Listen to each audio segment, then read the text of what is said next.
15 दिनों से संसद की कार्रवाई से गायब रहे देश के गृह मंत्री अमित शाह अचानक संसद में आने को तैयार क्यों हो गए? आखिरकार क्या बदला 24 घंटों में कि सत्ता के शीर्ष नेतृत्व को अपनी पूरी रणनीति पलटनी पड़ी?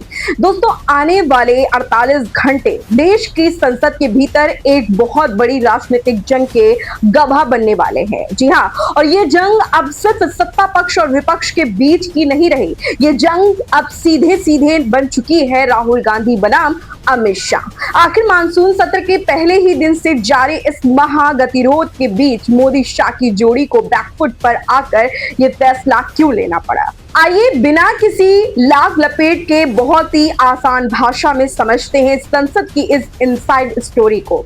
दिल्ली में संसद के बाहर छात्रों पर लाठीचार्ज हुआ, पैलेट गन चली, सवाल उठे कि क्या देश के युवाओं और छात्राओं के साथ यह व्यवहार सही था? विपक्ष का सीधा आरोप है कि छात्रों का खून बहाया गया है और इसकी सीधी जवाबदेही गृह मंत्रालय की है। अब जरा राहुल गांधी के उन 3 शर्तों को देखिए जिसने सरकार को सोचने पर मजबूर कर दिया। पहला सवाल, गृह मंत्री अमित शाह खुद संसद के पटल पर आए और देश को बताएं कि छात्रों पर लाठी और गोली चलाने का हुक्म किसका था? क्या ये उनका आदेश था या उनकी नाकामी? दूसरी मांग, छात्रों के साथ हुई इस बदसलूकी पर खुद प्रधानमंत्री नरेंद्र मोदी देश के सामने आए और माफी मांगे। तीसरी शर्त, राम मंदिर ट्रस्ट में हुई कथित वित्तीय गड़बड़ियों पर सदन के भीतर एक खुली और पारदर्शी चर्चा हो। हमारी पहली डिमांड थी कि होम मिनिस्टर आए और देश को क्लियरली बता दें या उन्होंने ऑर्डर दिया और वो कल्पेबल हैं और उन्होंने हमारे बच्चों पर गोली चलाई, युवाओं पर गोली चलाई, या उनको मालूम ही नहीं था और किसी और ने ऑर्डर दे दिया और फिर वो इनकॉम्पिटेंट है। और हमारा कहना था कि इस पर उनको स्टेटमेंट देनी चाहिए और हम उनका इस्तीफा मांग रहे हैं। सेकंड पॉइंट, जो हमारे स्टूडेंट्स पे दिल्ली में गोली चलाई गई, मारा गया, उसके लिए प्रधानमंत्री को अपोलोजाइज करना है। और तीसरी डिमांड, जो प्रधानमंत्री ने राम मंदिर ट्रस्ट पे अपने लोग बैठाए थे जिन्होंने करोड़ों रुपए चोरी किए हैं सबके सामने, उस पर चर्चा हो। ये हमारे 3 डिस्कशंस थे। हमारा कहना नहीं था कि अमित शाह जी आके किसी भी सब्जेक्ट पे भाषण दे दें, जनरल चीजें आके बोल दें, हमें उसमें कोई इंटरेस्ट नहीं है, देश को भी इंटरेस्ट नहीं है। उनकी क्या ओपिनियन है किसी को कोई इंटरेस्ट नहीं है उसमें। हम ये जानना चाहते हैं कि गोली किसने चलवाई, और अगर इन्होंने नहीं चलवाई तो होम मिनिस्ट्री ने किसने चलवाई, और कल्पेबिलिटी है या इनकॉम्पिटेंस है, ये हम समझना चाहते हैं। तो ये हमारी पोजीशन शुरुआत से थी। From day 1 it has been our position is not changed.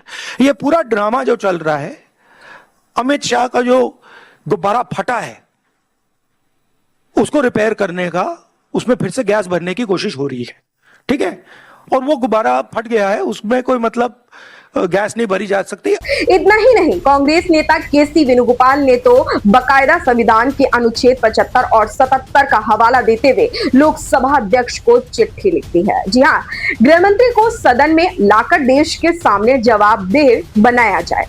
अब आइए सबसे अहम सवाल पर, जो अमित शाह 15 दिनों से सदन में आने से बच रहे थे, वो अचानक तैयार क्यों हुए हैं? जी हाँ दोस्तों, आपको बता दें कि इसके पीछे की सबसे बड़ी वजह है 15 अगस्त। जी हाँ, 15 अगस्त को जब प्रधानमंत्री नरेंद्र मोदी लाल किले की प्राचीर से देश को संबोधित करेंगे, तब सरकार को अपनी उपलब्धियां गिनानी होंगी। सरकार का प्लान था कि इससे पहले परिसीमन यानी कि बिल पास कराया जाए, जिससे संसद की सीटें बढ़ाकर 850 करने का रास्ता साफ हो। महिला आरक्षण पर देश को एक बड़ा संदेश दिया जाए और FCRA जैसे कई कानूनों के जरिए NGO की फंडिंग पर शिकंजा कसा जाए। लेकिन अगर संसद ही नहीं चलेगी और ये ऐतिहासिक बिल पारित ही नहीं होंगे, तो 15 अगस्त को देश के सामने कहने के लिए क्या बचेगा?